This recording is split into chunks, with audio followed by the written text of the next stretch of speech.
The people of Colombia prepare to go to the polls this Sunday, March 13th, for the legislative elections to renew the 172 seats in the House of Representatives and the 107 seats in the Senate for the 2022-2026 term.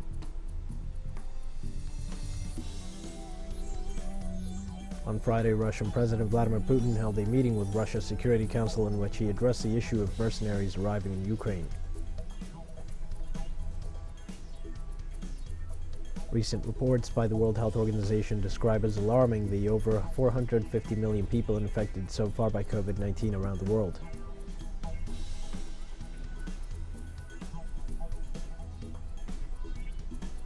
Hi, this is From the South. I am your news anchor, Dio Martin, from the TeleSUR studios in Havana. We begin with the news. The people of Colombia prepare to go to the polls this Sunday, March 13th, for the legislative elections to renew the 172 seats in the House of Representatives and 107 seats in the Senate for the 2022-2026 term. Parliamentary elections and consultations for presidential coalitions abroad began on March 7th. In the midst of these elections being held in other countries, there are already reports of some irregularities in the sites designated for voting by Colombians. In this context, the observation mission in Colombia clarified that it is not allowed neither the guidance nor the information points of political organizations inside or around the voting stations.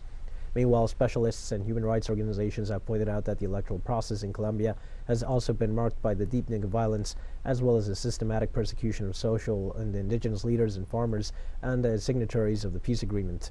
They also referred that the situation has violated the rights of an important sector of the population, which causes fears in the rural population by minimizing both mobility and the intention to go to vote.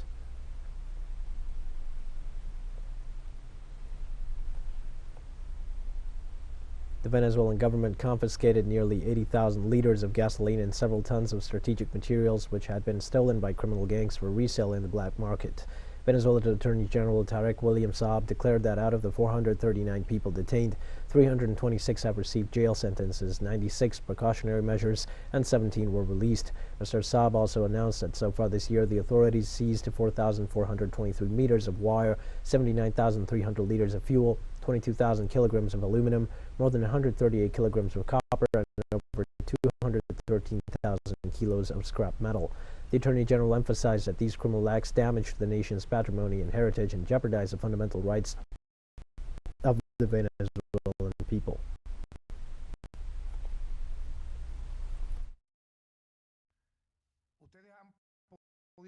You have seen that we have been able to address an issue affecting the people and the community in general, as is the devastation and vandalization of strategic material. The modus operandi of these mafias, as I say it again, destroying this material that, as I have already mentioned, we are talking about strategic material belonging to Corpoelec. We know the consequence. Living without electricity, nothing more and nothing less than entire populations. This could even affect this public service in such a way that it could cause blackouts, because the way in which these criminal mafias act, devastating the wiring, finally achieves such a nefarious objective with the purpose of illegally commercializing the copper, the wiring, etc., and selling it abroad. It also happens with CanTV's fiber optics. The Guarani Kiowa natives in Brazil denounced before the United Nations organization increased violence against them. Tatiana Sanchez has brought the voice of the indigenous peoples to Brazil to the UN Human Rights Council in Switzerland. During an online meeting with United Nations Special Rapporteur on Freedom of Religion or Belief, Ahmed Shahid, as part of the 49th session of the Human Rights Council, Sanchez explained the situation of native Guarani villages in the state of Mato Grosso do Sul in central West Brazil, where their houses of worship are being set on fire by evangelical extremists. They say these actions began in 2019 during the first year of the Bolsonaro administration, with the setting ablaze of their main house of worship.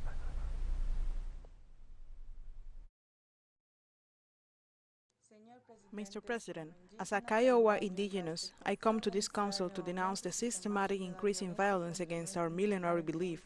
Our families and religious leaders are being persecuted by fundamentalist Pentecostal who violate our rights, minds, bodies, and sacred houses. In 2019, the first year of Bolsonaro's government, we have one of the largest houses in my town criminally burned down by supporters of the ruling party. In 2020, my grandmother Roberta Jimenez, 82 years old, a religious leader of my people, had her house of prayer burned down. In it, my grandmother kept sacred objects of my people dating back more than 200 years. In this same year, 2 other houses were burned, and in 2021, another 8 houses of prayer were destroyed. Every day, evangelical churches invade our territories, leaving a trail of cultural extermination. Burning a house of prayer represents a violence so deep that it affects our body, mind, and soul. For all this, my people asked the rapporteur to question Brazil about its actions to protect our houses of prayer, and about what it has done to condemn with rigor all these acts against the belief of my people. Thank you all. Early on Friday, the Argentinian Chamber of Deputies approved the agreement reached by the government with the International Monetary Fund to refinance the $45 billion debt contracted by the administration of former President Mauricio Macri. There were 200 votes in favor, 37 against, and 15 abstentions. The vote came close to 4 a.m. after a long debate in which the members of the Frente de Todos party at that hour argued that the government, according to its principles, would never have resorted to the International Monetary Fund, but that having inherited what they called a ticking time bomb, were forced to negotiate with the IMF. Therefore, the agreement reached this morning, there is no cause for celebration, as I said, because it is only meant to save the country from default.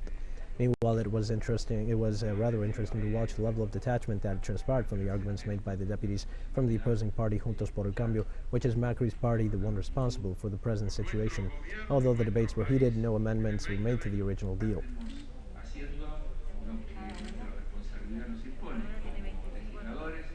President-elect of Chile, Gabriel Boric, will officially assume the post as head of state on Friday as the youngest dignitary in the history of the South American country. At 36 years old, the candidate for the Apruebo Dignidad party coalition won in the race for a seat in the presidential office.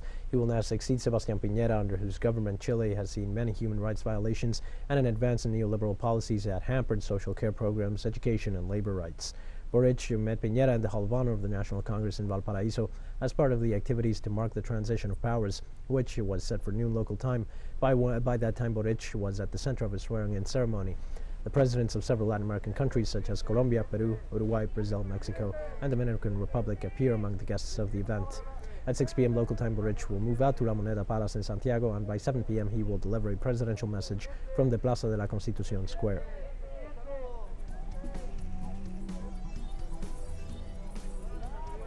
We're going to take a short break now. Please join us again after this.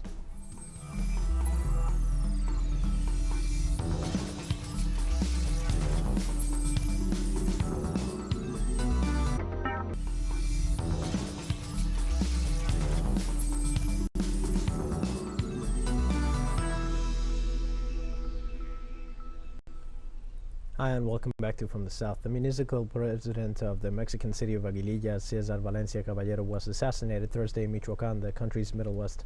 According to preliminary reports, an unknown individual approached Mr. Valencia's car around 4:30 p.m. local time and shot him repeatedly. Michoacán State Governor Alfredo Ramírez Bedoya condemned the murder and has given instructions for an in-depth investigation of what he described as a new attack against the state's institutions. Aguililla has been the battleground of numerous clashes among criminal gangs, but none of them has yet claimed responsibility for Valencia's assassination.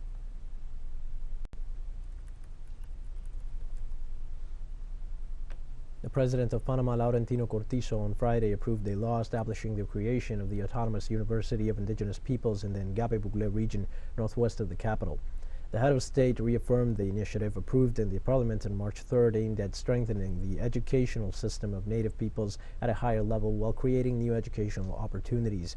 He also highlighted the efforts made by young people from indigenous communities, many with outstanding grades, who aspire to access university studies. The university will be autonomous with legal status and its own assets. It will have the power to administer, manage, and organize its study and research plans and programs.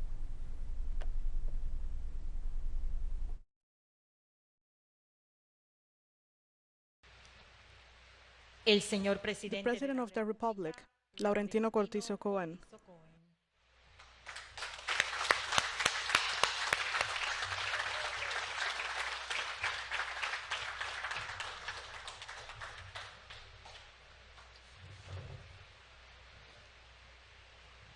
Una foto oficial, An señor official photo, presidente. Mr. President. Queremos We destacar want to emphasize that the Autonomous University of the Indigenous People is an institution of higher education with an innovative multicultural, pluricultural, intercultural social projection that fulfills a teaching mission of extension and service in the institutional management. It is also an institution that generates knowledge committed to the formation of a specialized human resource with a human quality and capable of proactively intervening in the solution of social problems, as well as forming leaders for the transformation of indigenous people.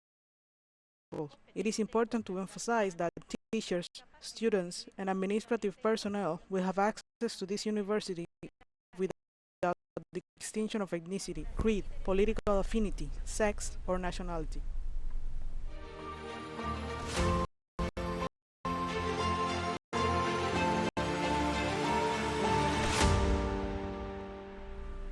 On Friday, Russian President Vladimir Putin held a meeting with Russia's Security Council during which he addressed the issue of mercenaries arriving in Ukraine.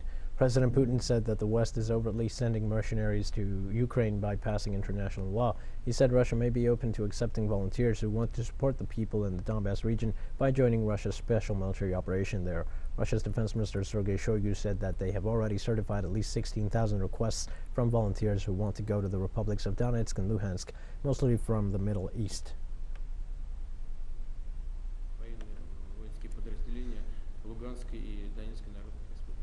As well, Russian President Vladimir Putin added that Russia will decide soon on whether to deploy more troops and military hardware on its western borders in response to NATO's buildup in Eastern Europe. Regarding the strengthening of the western borders of the Russian Federation, due to the actions being taken in this regard by NATO countries, as a response to what they are doing, this requires to be looked into separately, and I ask you to prepare a separate review and report on the results of its discussion, and we will make the appropriate decisions in the near future. Hungary's Prime Minister Viktor Orban announced that, at least for the time being, the European Union will refrain from imposing sanctions on the Russian oil and gas sector. It was at the end of the first day of the Versailles Group meeting that the Hungarian president made the announcement to Hungarian media. Orban said that the decision was made to favor Europe to ensure a steady energy supply in the near future. Also, Orban referred to the situation in Ukraine as dramatic, and he said that chances are it may be a lengthy conflict. Ever since the European Union began to roll out its list of sanctions against Russia, Moscow warned of serious consequences to follow.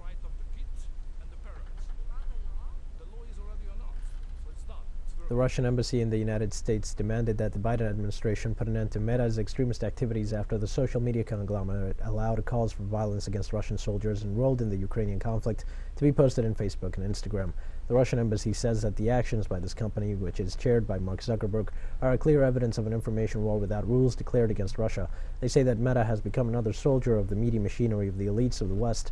Russia demands that U.S. authorities put a stop to such activities and bring the perpetrators to justice. The Russian embassy in Washington points out that the users of these platforms have not granted their executives the right to determine what is true and what's not, nor of pitting one country against another.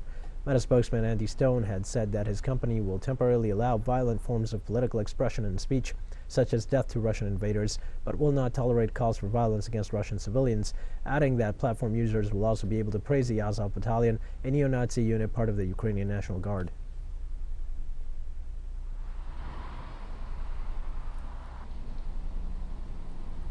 The U.S. government proposed Thursday concrete measures to revoke the most favored nation trade status for Russia.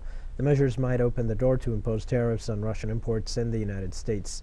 United States President Joe Biden will submit the special request to the Congress late on Friday.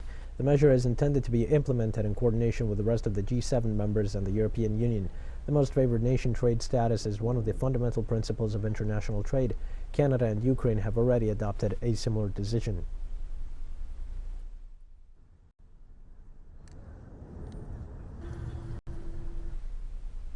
European Union leaders on Friday condemned Russia for its military operation and pledged unwavering support for Ukraine, but they stopped short of putting Kyiv on a fast track to EU membership as requested by President Volodymyr Zelensky. In a statement published after hours of debate at a two-day unofficial EU summit at the Palace of Versailles, the leaders acknowledged the European aspirations and the European choice of Ukraine and noted that its membership application had been swiftly transmitted to the European Commission for its opinion, the initial stage of a long process toward being declared a candidate country and beginning membership talks. While EU member states have been fully united in backing Ukraine's resistance, leaders are divided on how fast the bloc could move to accept Ukraine as a member and how swiftly the European Union could cut energy ties with Moscow.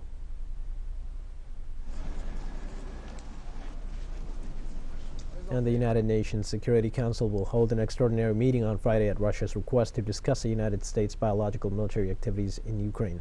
The Russian Ministry of Defense revealed that the U.S. spends over $200 million to run biological labs involved currently in experiments with the SARS-CoV-2 virus. The spokesman for the Ministry of Defense, Igor Konashenkov, declared that Moscow has information about U.S. projects in Ukraine studying the transfer of pathogens through wild birds with the purpose of taking the African swine fever and anthrax to Russia's neighboring countries.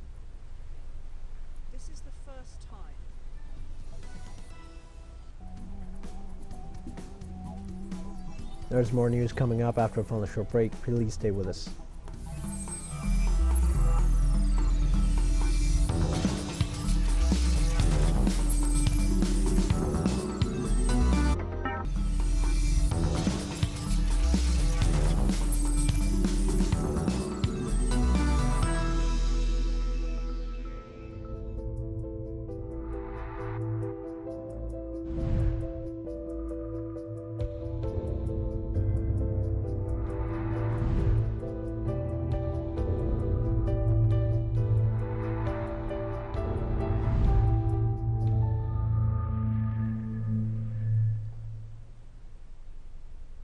Hi and welcome back. Recent reports by the World Health Organization describe as alarming the over 450 million people infected so far by COVID-19 around the world.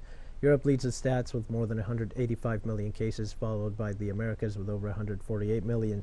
The United States registered over 78 million cases and Brazil over 29 million. These two American nations account for the highest figures of diseased with more than 954,000 and more than 652,000 respectively. The American continent has reported more than 2.6 million deaths, while Europe nearly 1.9 million.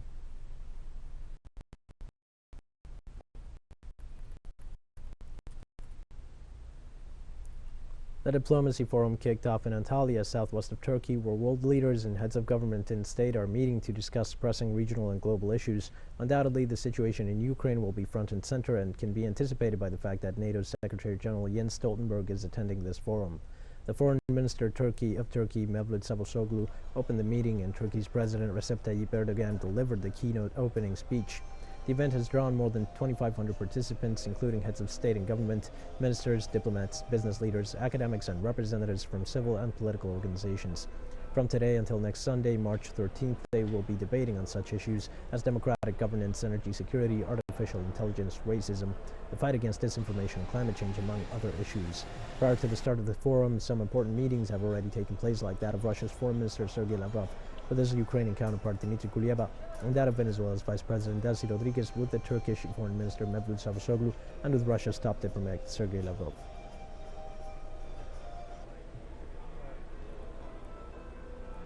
Palestinians began a general strike this Friday in Jerusalem neighborhood. The 100 stickers are protesting Israel's policy of ordering mass house demolitions and land expropriation. The Palestinians oppose a plan by Israeli occupying forces which will target at least 800 homes to clear up land for the construction of a shopping mall. Arab activists say this latest plan could lead to the displacement of hundreds of Palestinian families for a shopping mall.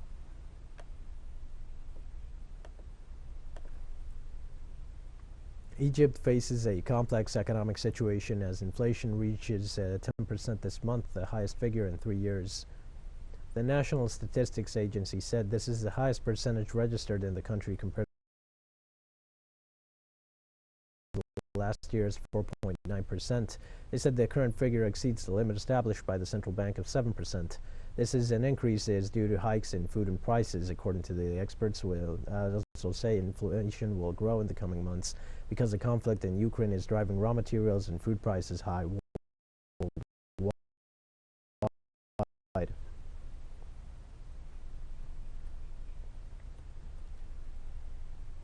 Now, the spokesman of Yemen's Houthi forces claimed responsibility for a drone attack on an oil refinery in the Saudi capital on Friday, which caused a small fire but no disruption to supplies, according to officials, as crude prices soar.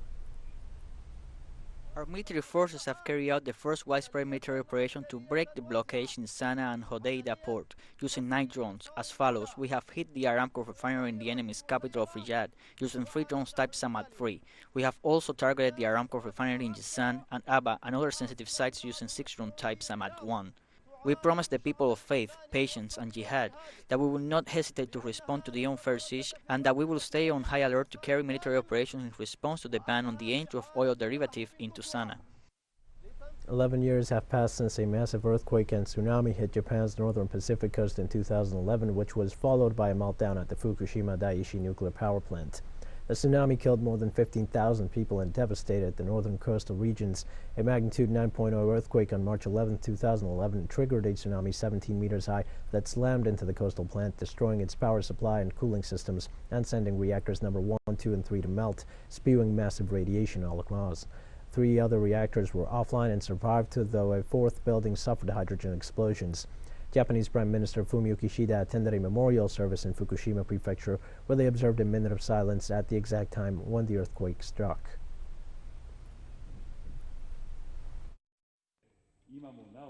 There are still many difficult challenges, like many people are still living in evacuation, decommissioning uncontaminated water, measures against treated water, dealing with difficult-to-return areas, problem with rumors and fading memories, recovery from frequent natural disasters and COVID-19. Reconstruction has still a long way to go. Recovery from the nuclear disaster requires a long-term response. The national government will continue to take the lead in improving the living environment for the return of residents and supporting the revitalization of industries. Now we've come to the end of this news brief, but remember you can find these and many other stories on our website at TeleSUR English. You can also join us on social media for all the latest news. We're on Facebook, Twitter, Instagram, and Telegram. For TeleSUR English, I'm Martin. Thanks for watching.